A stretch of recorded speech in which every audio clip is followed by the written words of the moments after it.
Spoštovane gledalke in cenjeni gledalci, v duhu pravkar minulega kulturnega dne v studiu gostimo publicista, pisatelja in raziskovalca Žarka Rovščka. Žarko, pozdravljeni v našem studiu, dobrodošli. Pozdravljeni. Ste Primorec, rojeni v Mostu na Soči. Ja, tam nekje je košček sveta, da mu ne vem imena dovolj lepega, je rekel Pregel, za ta naš kraj. In jaz ne bi temu nič dodal. Ste od malih nog planinski navdušenec. Prav kmalu boste izpolnil 50 let odborništva v Planinskem društvu Tolmin. Ja, že kar malo več kot 50, mislim, da bo malo 55 že.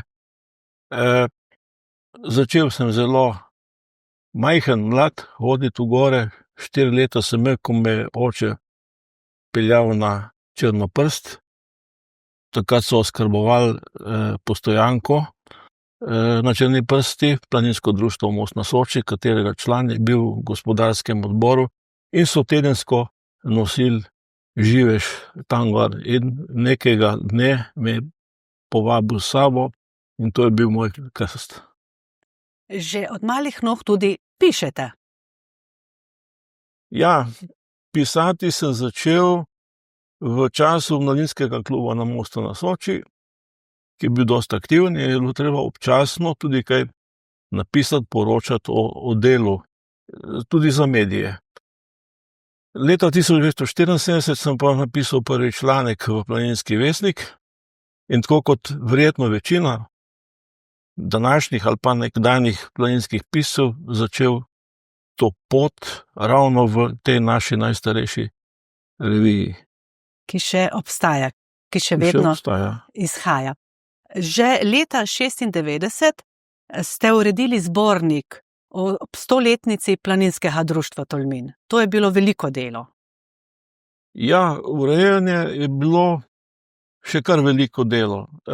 Največ truda je bilo pa vloženega v zapis kronike, 100-letne kronike, od nekdanje Soške podružnice naprej, pa do takratnega Planinskega društva. Viri, zelo različni, raztreseni in pa me je čakalo kar obsežno delo. Vse to zbrati je dolgotrajno in zahtevno delo. Ja, nekaj primernega za hribovsko trmo. Hvala Bogu za hribovsko trmo, kajti v jubilejnem zborniku postaja GRS Tolmin ste tudi zbral kroniko. Ja, ob 60-letnici, 70-letnici postaje sem napisal tudi kar obsežno kroniko, spet od začetka do tistega leta, ko je bil jubilej 2008 in pa potem 2018 ponovno. Zanamci tega dela ne bodo več imeli, ker je ta del sedaj zbran. Raziskovali ste življenje ter pisali o enem najbolj izpostavljenih primorskih rodoljubov, tigrovcev in publicistu Zorku Jelinčiču. Z Zorkom Jelinčičem sem se začel ukvarjati po odkritju spominske plošče na Ilovci pri Podmevcu. Takrat na tisti svečanosti ni bilo nikogar od uradnih predstavnikov oblasti. To me je nekako ujezilo in sem napisal prvi članek o Zorku Jelinčiču. Dal sem mu naslov Primorski idealist in ga objavil v Planinskem vestniku. Leta 2000 je bil jubilej, 100-letnica njegovega rojstva in je bila takrat pobuda moje strani, da se organizira v Tolminu en simpozij, na katerem bi zgodovinarji predstavili takratno vedenje o Zorku Jelinčiču. Iz tega potem je šel zbornik, ki sem ga uredil, in tako dalje naprej z Jelinčičem še 2 naslednji knjigi. Enako ste se posvetili in uredili knjižni deli o dr. Jožetu Andlovcu. Dr. Jože Andlovic je bil legenda, zdravniška legenda v Posočju. Poleg tega je bil himalajec in tudi dober pisec. Njegovo prvo delo skozi sotesko druge svetovne vojne sem uredil leta 2008, ker pa ga je večina poznala kot himalajca, alpinista, je tem spominom iz vojne nekaj manjkalo. Zato je bila potrebna bolj obsežna spremna beseda, v kateri sem osvetlil tudi ta njegov del, se pravi alpinizem, Himalajo in tako dalje. Drugo delo je pa njegov dnevnik odprave na Kangbačen, dnevnik himalajskega zdravnika, ki sem ga naslovil Kadar boš na Rajže šel. Ta pesem narodna je nekako pozvanjalo v tistih sentimentalnih trenutkih slovesa članov odprave od svojcev na Brniku. In tako sem nekako dal tak naslov. Ta dnevnik spet zahteva dosti obrazložitev. Zbral sem v spremni besedi tudi odmeve v takratnem tisku, biografije posameznih članov, skratka tudi tu je bilo kar nekaj dela. Veliko delo pa je tudi izdaja planinskega glasila Krpelj. Urednik ste že od leta 2000. Tako je, 29 številk smo doslej izdali, 30 je ravno trenutno v delu in naj bi šla do 15. marca, ko imamo občni zbor. Glasilo Krpelj nosi ime po ilegalnem planinskem klubu Krpelj, ki je bil ustanovljen leta 1924 v času najbolj represivnih ukrepov fašizma na našem teritoriju in je poskrbel za kontinuiteto planinstva na Tolminskem v Posočju. Namreč soška podružnica je takrat že ugašala. No in po vojni je zraslo novo planinsko društvo ravno na ramenih Krpljevcev. To je poklon tem pogumnim ljudem, ki so skrbeli za slovenstvo in slovenski jezik v najbolj težkih časih. Recimo poklon v tiskani besedi. Ste pa tudi oblikovalec kulturnih dogodkov v Tolminu. Ne samo preteklo, že predpreteklo leto ste gostili samega Reinolda Messnerja. Sem pričakoval tako vprašanje, namreč ta večer z Messnerjem je bil vrhunec naših 20-letnih že planinskih večerov. O 20 letih govorim zato, ker od takrat dalje smo začeli sistematsko, programirano vsako leto pripravljati ciklus zimskih planinskih večerov v Tolminski knjižnici in to je spet moje 20-letno delo. Sem nekakšen programski vodja in seveda moram vsako leto dobro razmišljati, kaj bomo uvrstili na program. V lanskem letu pa ste v soavtorstvu pri založbi Planinske zveze Slovenije izdali knjigo z enim največjim piscem planinske literature, Stonetom Škarja. Od kje je prišla ta ideja? Leta 2018 me je pozval urednik Planinske založbe Vladimir Havjan, češ, ali se spomniš kakega planinca, ki bi imel kaj povedati, da bi pripravili eno knjigo njemu posvečeno. Jaz sem leta 2008 pri tej prvi knjigi o Andlovičevi in pa potem pri drugi, 2018, intenzivno sodeloval s Stonetom Škarja. In je ideja že prišla takoj naslednji hip. Malo sem pomislil in sem takoj rekel, bi pripravili izbrana dela Stoneta Škarje. Vedel sem, da je zelo ploden publicist, nisem pa vedel takrat točno, v kakšnem obsegu bi to bilo, niti se sam nisem videl kot urednik, ampak samo kot predlagatelj nekega dela, ki bi ga Planinska založba izdala. Kako ste knjigo zastavili? Kako je potekal izbor iz te ogromne količine napisanih besedil Toneta Škarje? Na razpolago sem imel 304 članke in pa okrog 270 njegovih zapisov na spletnem portalu Gore ljudje. Vse te članke sem hotel obdelati, nekatere samo omeniti kot vir, pri drugih sem napisal krajši ali daljši komentar. Za tak način dela sem se moral odločiti, ker me je založba že na začetku postavila nek okvir, obseg knjige. Hotel sem pa vse obdelati. Zato sem bil primoran na tak način rešiti to stisko. Drugi del moje odločitve je pa bil ta, da v tej knjigi nisem upošteval njegova knjižna dela.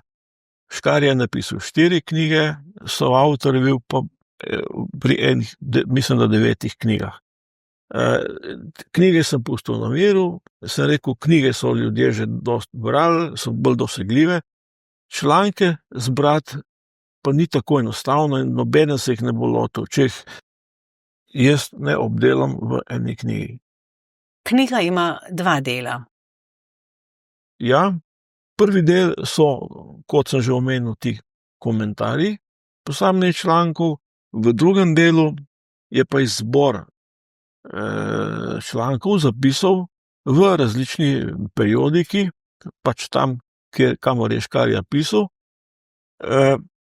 Zbral sem tudi kakšne ocvirke z pomenljivimi naslovi. Škarja je bil pronicljiv, iskriv pisec in sem se ravnal po temu vodilu, da ga moram v literarnem smislu čim bolj predstaviti kot osebnost. Škarja je namreč že leta prej napisal knjigo Po svoji sledi. Ta knjiga je dokumentarni prikaz njegovega alpinističnega delovanja, povzetek njegovih dnevnikov. Knjiga je sklic beseda, je pa literarni odsev, se pravi odsev njegovega pisanja. Pravzaprav je Tone Škarja nekako oče slovenskega himalajizma. Kako so Slovenci sploh v Himalajo zašli? Ja, če govorimo o očetih, ali uporabljamo ta izraz, ne smemo mimo Aleša Konaverja, ki je bil pravzaprav začetnik in vizionar. Žal je prezgodaj preminil in Škarje je potem prevzel to njegovo vlogo. On je bil 30 let, okrog 30 let, načelnik komisije za odpravo tujega goststva, se pravi, da je nekako uveljavljal strategijo osvajanja himalajskih vrhov, usmerjal odprave na posamezna področja, pomagal zbirati denar, skratka skrbel tudi za finančno plat, organizacijsko plat in tako dalje. Istočasno je pa sam nastopil tudi kot danes legendarni vodja odprav. On je vodil 13 odprav v Himalajo, na enih 8, 9 je bil pa kot član odprave. Tako da rezultat tega je, da je bil temeljit poznavalec Himalaje, Nepala kot neke oddaljene eksotične dežele. Bil je v vsemu zelo odgovoren, predvsem kot vodja odprav. Kako je bilo takrat na Everestovi rami, nekje 7200 metrov nad morjem? Predstavljate si, da je takrat celotna Jugoslavija sledila te odpravi. Skoraj, kot da bi sledili neki nogometni tekmi. Nogomet je bil v Jugoslaviji bolj uveljavljen, bolj popularen. Zato je Škarja nosil veliko breme odgovornosti pred takratno jugoslovansko javnostjo za uspeh te odprave. Sam je nekoč dejal, kadar odprava uspe, si posamezniki, alpinisti, uspehe pripišejo vsak sebi. Ko pa odprava ne uspe, pa bremeni ta zadeva izključno vodjo odprave. Te odgovornosti, veliko odgovornosti se je zavedal in ko je prišel takrat na višino 7200 metrov, se je ponovno tega zavedal, da v bistvu ne sme nadaljevati poti navzgor v območje redkejšega zraku, kjer bi verjetno njegovi možgani ne mogli tako hladno, preračunljivo funkcionirati in se je kot vodja umaknil vzdolj v bazni tabor, od koder je lahko popolnoma trezno vodil fante, ki so napredovali na gori. Svoje osebne cilje je zamenjal za vodenje odprave. Slovenci nismo bili ravno prvi pri osvajanju 8000 v Himalaji, vendar so pod njegovim vodstvom želeli vsako goro doseči na drug način. Sam je temu rekel, najtrše kosti ostanejo najdalje.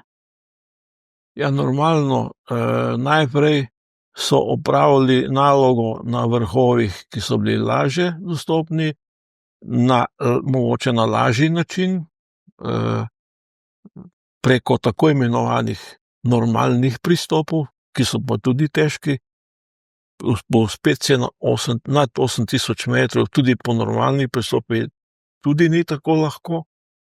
Kasneje, ko so opravili to nalogo, da smo se recimo kot nacija uspeli na vseh 14 so pa tako kot vsak alpinist iskali dodatne probleme, ki bi bili bolj odmevni in bi v svetu nekako nekaj več veljali. Tako so začeli prvi poskusi alpskega načina osvajanja vrhov, potem soliranje in tako dalje. Nikoli ne zmanjka ne vrhov, ne možnosti, kako jih osvojiti. S tem načinom smo Slovenci v Himalaji pustili kar močno sled. Brez dvoma. Zelo odmevna je bila že ta odprava na Everest leta 1979.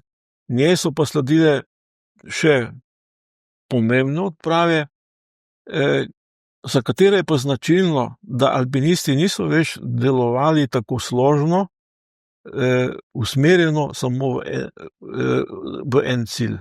Ampak so bili ti cilji bolj individualni. Se pravi, tiste skupne podrejenosti moštva enemu cilju ni bilo več in se je ta način spremenil. Zato se je tako rad spominjal te odprave na Everest leta 1979, ki jo je res preveval močen kolektivni duh za dosego enega cilja. Lepo je opisal, kako mu je Nejc Zaplotnik z vrha prinesel kamenček. Tisti kamenček je bil simbol te njihove piramide. Človeške piramide, se pravi, velikega števila ljudi, na vrh jih je prišlo pa samo nekaj.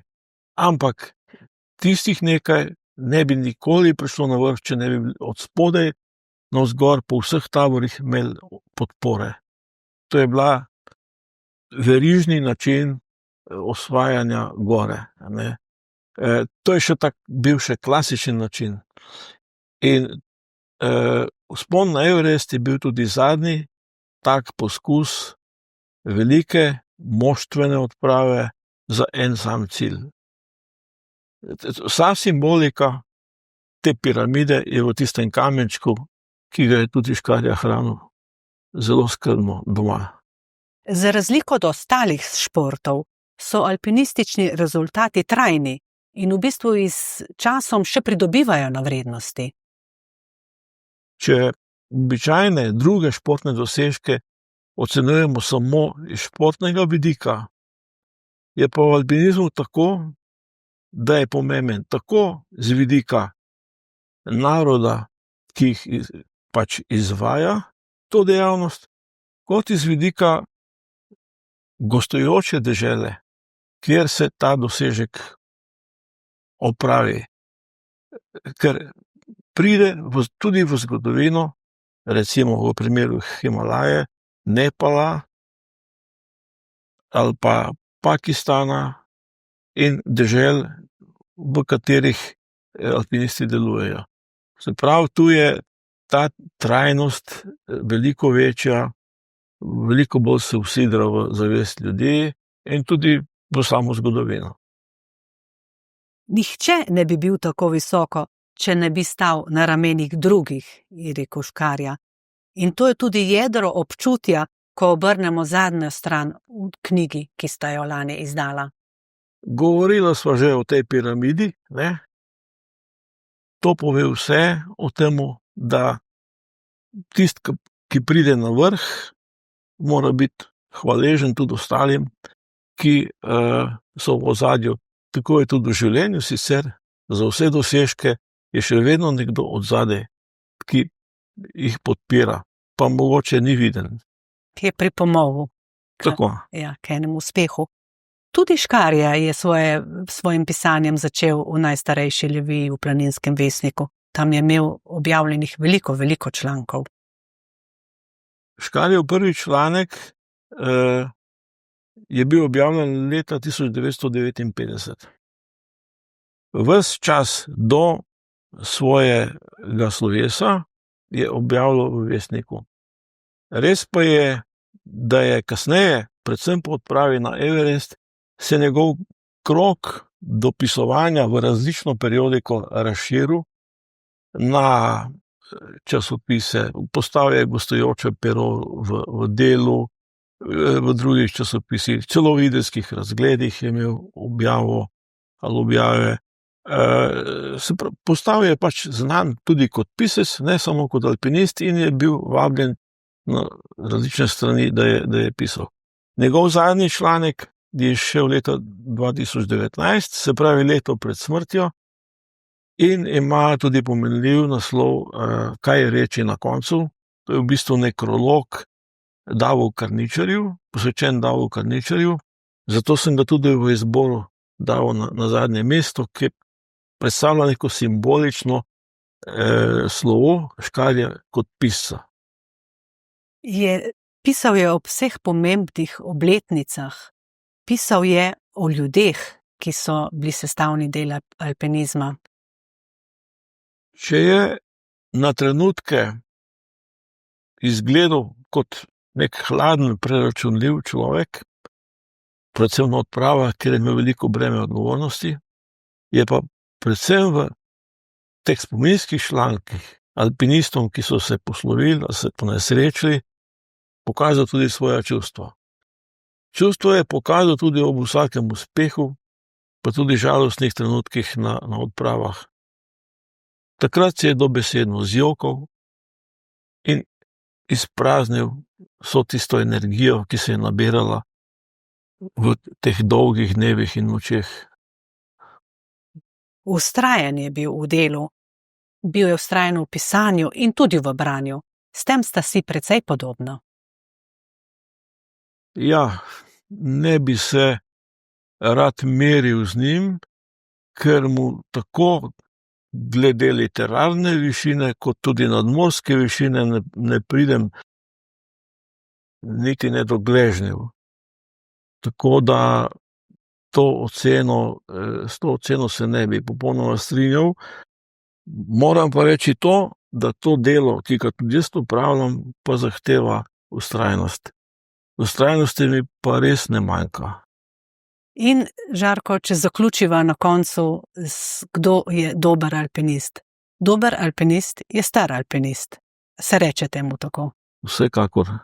Za biti star alpinist potrebujemo pa tudi malo sreče. Brez sreče ne gre. Ne gre. Zato zaključiva z njegovimi besedami. Srečo se ni zahvaliti. Sreča ni zasluha. Je le sreča. Bodimo hvaležni zanjo. Tako je. Če mi pa dovolite, bi pa zaključil še z eno mislijo, jo bom izposodil od Toneta Škarje. Leta 2018 sta šli dve knjigi primorskih avtorjev, Biščaka in Škamperleta, obe z alpinistično vsebino. Škarje je bil seznanjen tudi s tem, da jaz pripravljam knjigo doktor Jožeta Anovca. In ko je bil soočen s tem dejstvom, da trije primorski avtorji v istem letu izdajajo knjigo, je vzkliknil ostala Primorska. In potem je nadaljeval: poklon tiskani besedi. In še naprej nadaljeval: trajnost proti hlapljivemu internetu. In zaključil, tako kot bom tudi jaz zaključil: berite. In ta berite pomeni tudi za to knjigo. Torej, berite, uživali boste in morda tudi razmišljali. Hvala lepa. Žarko, hvala tudi vam. Hvala za napore, ki jih vlagate v raziskovalno delo, ki bo zapisano ostalo za vedno. Hvala vam za današnji pogovor in obisk v našem studiu. Hvala za pozornost. Hvala vam lepa. Drage gledalke in dragi gledalci, vam tudi najlepša hvala za pozornost in nasvidenje.